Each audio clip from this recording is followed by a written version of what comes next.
नमस्कार खबरों के इस बुलेटिन में तुहाडा स्वागत है। मैं हाँ तनु पहला पेश ने चौनिया खबरां।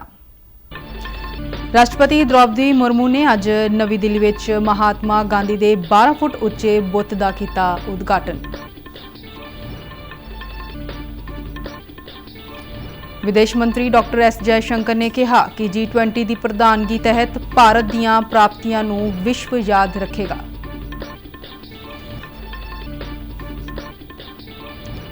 केंद्रीय सूचना ते प्रसारण मंत्री अनुराग सिंह ठाकुर ने अज फगवाड़ा के पिंड हरबंसपुर विच मेरी माटी मेरा देश मुहिम तहत करवाए समागम विच लिया हिस्सा।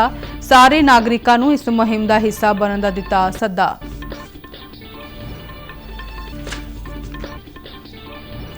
भारतीय हवाई सेना वालों उत्तरी खेतर विच चीन और पाकिस्तान नाल लगदियां सरहदां ते त्रिशूल सिखलाई अभियान की शुरुआत अज तो। भारत एशिया कप के सुपर 4 विच जगह बनाउण लई अज नेपाल नाल भिड़ेगा। ते हुण खबरां विस्तार नाल। राष्ट्रपति द्रौपदी मुर्मू ने अज दिल्ली विच गांधी दर्शन स्थान राजघाट ते महात्मा गांधी के 12 फुट उच्चे बुत का उद्घाटन किया।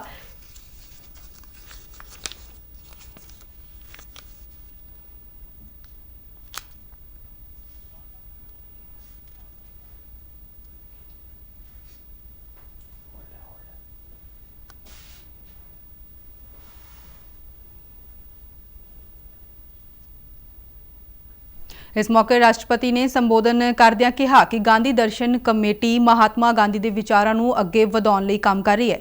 राष्ट्रपति ने कहा कि गांधी जी ने आर्थिक तौर पर आत्मनिर्भर भारत का सुपना देखा सी। उन्होंने कहा कि देश को आत्मनिर्भर बनाउण की दिशा में काम किए जा रहे हैं।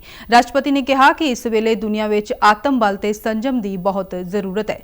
उन्होंने कहा कि महात्मा गांधी जी दीयां सिक्ख्यावां अज भी उन्नियां ही सार्थक ने जिन्नियां पहलां सन। महात्मा गांधी पूरे विश्व समुदाय के लिए एक अमूल्य देन है। उनके आदर्शों और मूल्यों ने संपूर्ण विश्व को एक नई दिशा दी है। अहिंसा का मार्ग उन्होंने इस समय दिखाया जब विश्व कोई तरह के देश और कलह से ग्रस्त था। वो कालखंड था विश्व युद्धों का। गांधी जी के सत्य और अहिंसा के प्रयोग ने उन्हें महामानव का दर्जा दिया। यही वजह है कि उनकी प्रतिमाएं विश्व के अनेक देशों में स्थापित है। उनको जानने और मानने वाले लोग दुनिया भर में फैले हुए हैं। ब्रिटिश मीडिया ने प्रधानमंत्री नरेंद्र मोदी की अगवाई में हुए विकास कार्यों की शलाघा की।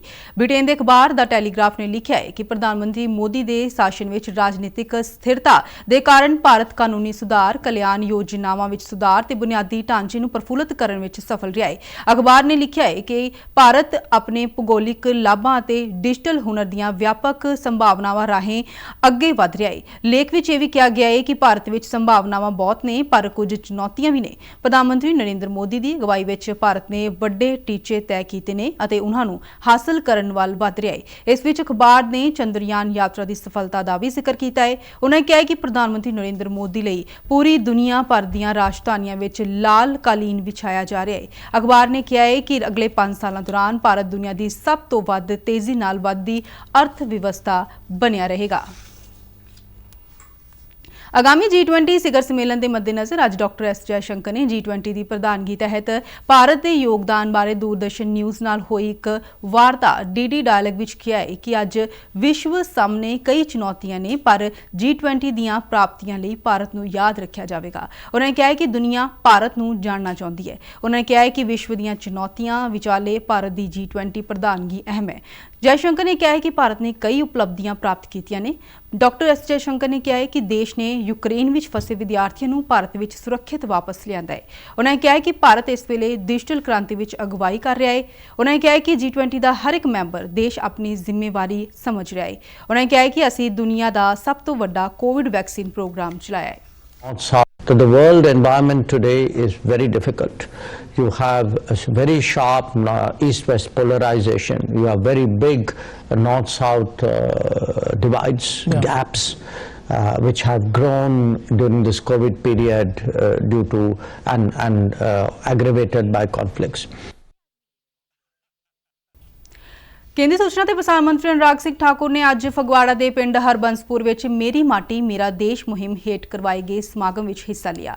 ਉਹਨਾਂ ਨੇ ਪਿੰਡ ਦੇ ਵੱਖ-ਵੱਖ ਘਰਾਂ ਤੋਂ ਅੰਮ੍ਰਿਤ ਕਲਸ਼ ਵਿੱਚ ਮਿੱਟੀ ਇਕੱਠੀ ਕੀਤੀ। ਇਸ ਮੌਕੇ ਇਕੱਠ ਨੂੰ ਸੰਬੋਧਨ ਕਰਦਿਆਂ ਕੇਂਦਰੀ ਮੰਤਰੀ ਨੇ ਕਿਹਾ ਕਿ ਆਜ਼ਾਦੀ ਦੇ 75 ਵਰ੍ਹੇ ਪੂਰੇ ਹੋਣ ਤੇ ਪ੍ਰਧਾਨ ਮੰਤਰੀ ਨਰਿੰਦਰ ਮੋਦੀ ਵੱਲੋਂ ਦਿੱਤੇ ਗਏ ਸੱਦੇ ਤੇ ਅੰਮ੍ਰਿਤ ਕਾਲ ਦੇ ਇਸ ਸਮੇਂ ਦੌਰਾਨ ਹਰ ਘਰ ਦੀ ਮਿੱਟੀ ਇਕੱਠੀ ਕਰਕੇ ਅੰਮ੍ਰਿਤ ਕਲਸ਼ ਯਾਤਰਾ ਰਾਹੀਂ ਦਿੱਲੀ ਲਿਜਾਈ ਜਾਵੇਗੀ। ਉਹਨਾਂ ਨੇ ਸਾਰੇ ਨਾਗਰਿਕਾਂ ਨੂੰ ਇਸ ਮੁਹਿੰਮ ਦਾ ਹਿੱਸਾ ਬਣਨ ਦਾ ਸੱਦਾ ਦਿੱਤਾ। कलश गई हुई मिट्टी हर पिंड दी हर घर तो ली गई मिट्टी उत्थे इस्तेमाल की जाएगी जिथे जगह का नाम दिता गया है कर्तव्य पथ, यानी कि इंडिया गेट तो लैके राष्ट्रपति भवन तक जिहड़ा 2-2.5 किलोमीटर की सड़क है उत्थे देश भर के 75,000 नौजवानों ने आना है। हर ब्लॉक तो नौजवान आएंगे तो पूरे इंडिया गेट तो उत्थे देखिए तुसीं अक्तूबर के अंत च आज तक का देश का सारे नालों वड्डा कार्यक्रम कर्तव्य पथ कोई होएगा तो 100वें साल तो पहले वही एक कार्यक्रम है जिहड़ा इस साल होने का मौका मिल रहा है, वो इसी पीढ़ी को मौका मिल रहा है।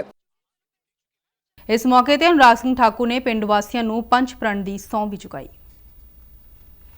केंद्रीय सनअत राज मंत्री सोम प्रकाश ते जलंधर के साबका मेयर राकेश राठौर भी इस मौके ते उन्हां दे नाल सन। इस तो पहलां पत्रकार नाल गैर रस्मी गलबात करदे अनुराग सिंह ठाकुर ने तमिलनाडु के मंत्री उदयनिधि स्टालिन के बयान ते हमला बोलदਿਆਂ कहा कि सनातन नूं कुचलन की हसरत रखण वाले लोकां दा माड़ा हशर होया है।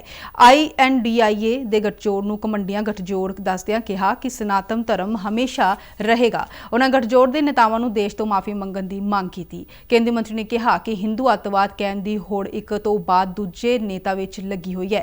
ਉਹਨਾਂ ਦੋਸ਼ ਲਗਾਇਆ ਕਿ INDIA ਗਠਜੋੜ ਕੋਲ ਆਪਣੇ ਰਾਜਾਂ ਦੀ ਕੋਈ ਉਪਲਬਧੀ ਨਹੀਂ ਹੈ, ਸਿਰਫ ਹਿੰਦੂਆਂ ਨੂੰ ਨੀਵਾਂ ਦਿਖਾ ਕੇ ਅਪਮਾਨਿਤ ਕਰਕੇ ਅਤੇ ਧਰੂਵੀਕਰਨ ਕਰਕੇ ਵੋਟ ਪਾਉਣ ਦੀ ਇੱਛਾ ਰੱਖਦੇ ਨੇ। ਰਾਹੁਲ ਗਾਂਧੀ ਤੇ ਸੋਨੀਆ ਗਾਂਧੀ ਨੂੰ ਪੂਰੇ ਦੇਸ਼ ਦੀ ਜਨਤਾ ਤੋਂ ਮਾਫੀ ਮੰਗਣੀ ਚਾਹੀਦੀ ਹੈ।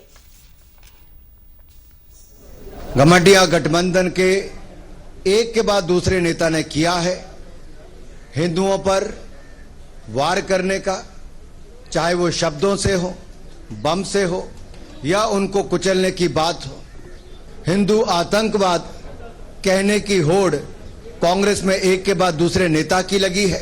खड़गे जी हो, राहुल गांधी जी हो, सोनिया जी हो, बाकी राजनीतिक दलों के नेता हो, इनको पूरे देश और हिंदू समाज से माफी मांगनी चाहिए। देश इनको माफ नहीं करेगा।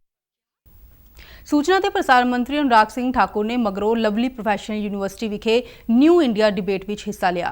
इस डिबेट का विषय यही समय है, सही समय है रखा गया है, जिसनूं लैके प्रधानमंत्री नरेंद्र मोदी के दृष्टिकोण अनुसार नौजवानों नूं राष्ट्र निर्माण लई योगदान पाउण दे उद्देश नाल वख-वख यूनिवर्सिटियां विच डिबेट करवा के उलीकिया गया है। अनुराग ठाकुर ने विद्यार्थियों नाल संवाद करदिआं उन्हां नूं देश का विकास का सरगर्म भागीदार बनने का सद्दा दिता। बहुत गरीबी वाले परिवार से निकल के आज वर्ल्ड कप के फाइनल में मैग्नस कार्लसन के खिलाफ खेलना ये कोई छोटी बात नहीं थी। ये भी किसी ने किया तो भारतीय ने ही करके दिखाया।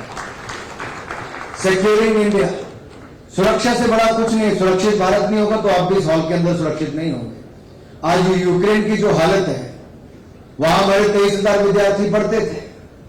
अगर वो सुरक्षित होता तो वहीं पढ़ते, लेकिन उस युद्ध की भूमि में से भी ये भारत देश इकलौता ऐसा देश है जिसके प्रधानमंत्री ने रशिया के प्रेसिडेंट को भी फोन किया, यूक्रेन के प्रेसिडेंट को भी फोन किया, युद्ध विराम करवाया और उस युद्ध विराम को करवा के बीच में से 23,000 विद्यार्थियों को युद्ध की धरती से बगैर खरोंच लगे हिंदुस्तान वापस लाने का काम ऑपरेशन गंगा के बाद। साल 2023 ਲਈ ਜਲ ਸੈਨਾ ਕਮਾਂਡਰਾਂ ਦੀ ਦੂਜੀ ਕਾਨਫਰੰਸ ਅੱਜ ਤੋਂ ਨਵੀਂ ਦਿੱਲੀ ਵਿੱਚ ਸ਼ੁਰੂ ਹੋ ਰਹੀ ਹੈ। ਸਾਲ ਵਿੱਚ 2 ਵਾਰ ਹੋਣ ਵਾਲੀ ਇਸ ਸਿਖਰ ਕਾਨਫਰੰਸ ਵਿੱਚ ਜਲ ਸੈਨਾ ਦੇ ਕਮਾਂਡਰ ਅਹਿਮ ਨੀਤੀਗਤ ਫੈਸਲਿਆਂ ਤੇ ਵਿਚਾਰ ਕਰਨਗੇ। 3 ਦਿਨਾਂ ਤੱਕ ਚੱਲਣ ਵਾਲੀ ਇਸ ਕਾਨਫਰੰਸ ਦੌਰਾਨ ਜਲ ਸੈਨਾ ਦੇ ਸੀਨੀਅਰ ਅਧਿਕਾਰੀ ਪਿਛਲੇ 6 ਮਹੀਨਿਆਂ ਦੌਰਾਨ ਕੀਤੇ ਗਏ ਸੰਚਾਲਨ, ਲੌਜਿਸਟਿਕ, ਉਪਕਰਨ, ਸਿਖਲਾਈ ਅਤੇ ਪ੍ਰਸ਼ਾਸਨਿਕ ਸਰਗਰਮੀਆਂ ਦੀ ਸਮੀਖਿਆ ਕਰਨਗੇ। ਕਮਾਂਡਰਾਂ ਵੱਲੋਂ ਜਲ ਸੈਨਾ ਦੇ ਵੱਖ-ਵੱਖ ਪ੍ਰੋਜੈਕਟਾਂ ਦੀ ਸਮੀਖਿਆ ਵੀ ਕੀਤੀ ਜਾਵੇਗੀ।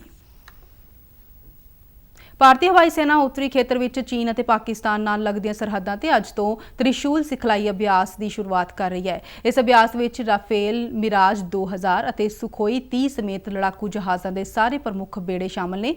ਚਿਨੂਕ, ਅਪਾਚੇ ਅਤੇ ਹੈਲੀਕਾਪਟਰ ਸਮੇਤ ਭਾਰੀ ਸਮਾਨ ਵਾਹਕ ਜਹਾਜ਼ ਵੀ ਇਸ ਅਭਿਆਸ ਦਾ ਹਿੱਸਾ ਨੇ। ਗਰੁੜ ਵਿਸ਼ੇਸ਼ ਬਲ ਦੀ ਵੀ ਇਸ ਅਭਿਆਸ ਵਿੱਚ ਸ਼ਾਮਲ ਹੋ ਰਹੇ ਨੇ। ਇਸ ਦੌਰਾਨ ਹਵਾਈ ਸ਼ਕਤੀ ਦੇ ਸਾਰੇ ਪੱਖਾਂ ਦਾ ਅਭਿਆਸ ਕੀਤਾ ਜਾਵੇਗਾ। ਲੱਦਾਖ, ਹਿਮਾਚਲ ਪ੍ਰਦੇਸ਼, ਜੰਮੂ ਕਸ਼ਮੀਰ ਅਤੇ ਪੰਜਾਬ ਸਮੇਤ ਉੱਤਰੀ ਖੇਤਰ ਵਿੱਚ 14 ਸਤੰਬਰ ਤੱਕ ਇਹ ਅਭਿਆਸ ਚੱਲੇਗਾ।